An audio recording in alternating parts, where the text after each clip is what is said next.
સુરત શહેરમાં ડિંડોલી પોલીસ સ્ટેશનના ઇંગ્લિશ દારૂના ક્વોલિટી કેસમાં છેલ્લા 1.5 મહિનાથી નાસ્તા ફરતા રીઢા આરોપી પ્રકાશ આહિરને ઝડપી પાડતી ડિંડોલી પોલીસ સ્ટેશનની સર્વેલન્સની ટીમ. સુરત પોલીસ કમિશનરના આદેશ મુજબ સમગ્ર સુરત શહેરમાંથી પ્રોહિબિશનના ગુનામાં વોન્ટેડ આરોપીઓને પકડવા માટે સૂચના આપેલ હતી.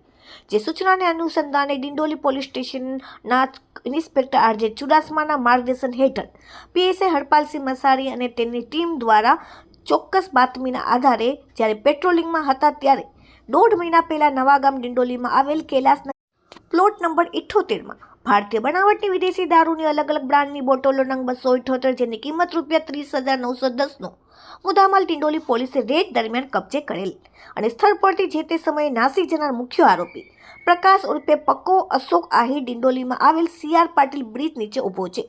જે સર્વેલન્સના પોલીસના માણસોને સાથે રાખી બાતમીવાળી જગ્યાએ કોર્ડન કરી વોન્ટેડ આરોપી પ્રકાશ ઉર્ફે પક્કો અશોક આહિર ને plot number 82 Shubham Residency Navagam Dindoli સુરતવાળાને ઝડપી પાડી પ્રશંસનીય કામગીરી ડિંડોલી પોલીસે કરી છે.